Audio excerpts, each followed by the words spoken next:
Before we accuse anyone, let's remember, this is a fan theory, not a confession from the creators. The idea goes like this.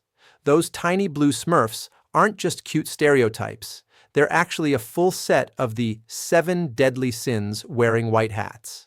Fans usually map them like this. Brainy Smurf. As Pride, he quotes Papa Smurf, acts superior, lectures everyone, and is almost always wrong, but still convinced he knows best. Greedy or Baker Smurf.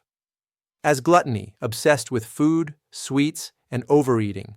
There's even a cartoon episode where his greed and overindulgence get him into serious trouble. Grouchy Smurf. As Wrath, permanently angry, negative, with his signature "I hate" attitude pointed at almost everything. Lazy Smurf. As Sloth, always sleeping in the middle of the day and dodging work whenever he can. Smurfette. As Lust or Vanity, originally created as a temptress by Gargamel in the comics and cartoon, she's the only girl in a village of male Smurfs, constantly linked to attraction, jealousy, and desire. Nosey, selfish, Vanity, selfish Smurf. As Envy, poking into others' business, jealous of what they have, hungry for attention. Sweets, greedy. As Greed or extra gluttony, over-indulgence, wanting more than enough food or stuff. Online, you can find fan art and posts that literally label each Smurf with a sin. Pride equals Brainy, Lust equals Smurfette, Gluttony equals Baker or Greedy, etc., sometimes crediting a robot chicken parody as inspiration. Then the theory gets darker.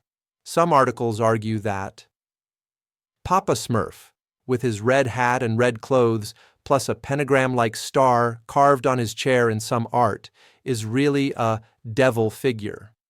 The father of all sin, sitting on a magical throne. Gargamel, meanwhile, is dressed like a poor monk, living in what looks like a ruined church, with a cat named Idal den Azrael, the angel of death in some traditions, and is secretly the hero trying to eliminate these demonic blue vices. In this reading, the Smurfs are not victims, they're the problem. Gargamel is trying clumsily to save the world. But let's step out of the theory for a second. The real history base of the Smurfs is much more mundane and, in a way, stranger. They were created in 1958 by Belgian cartoonist Peyo as supporting characters in his medieval comic Johan and Peewit.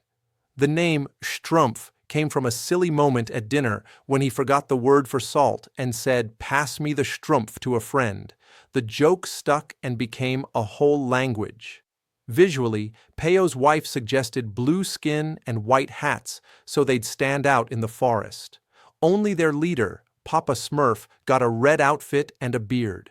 Later on, scholars and critics started reading Faust's Politics, into the village. French sociologist Antoine Bueno argued that Smurf society looks like a corporatist or proto-communist utopia.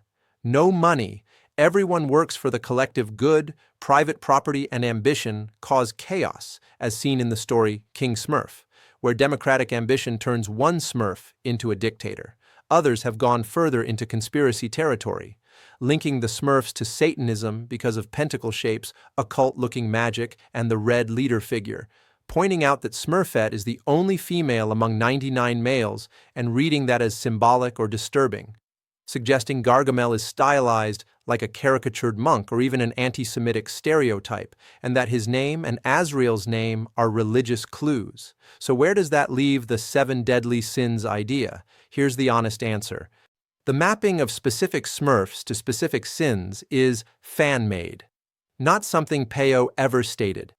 There is no official interview or Smurf Bible that says Brainy equals Pride, Smurfette equals Lust. The theory survives because the Smurfs are already written as exaggerated traits.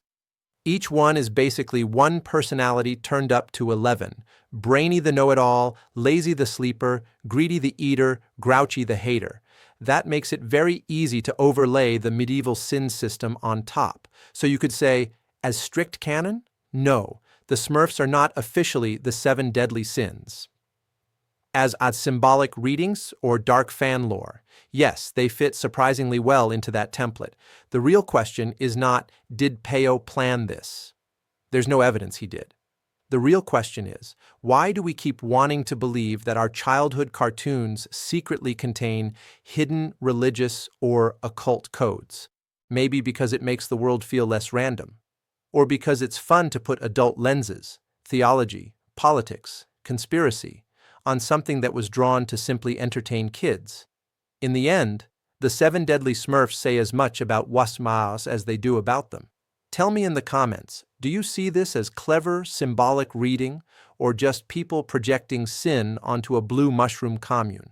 Subscribe to Black Butterfly Key for more journeys into fan theories where nostalgia and nightmare shake hands. Thanks for watching.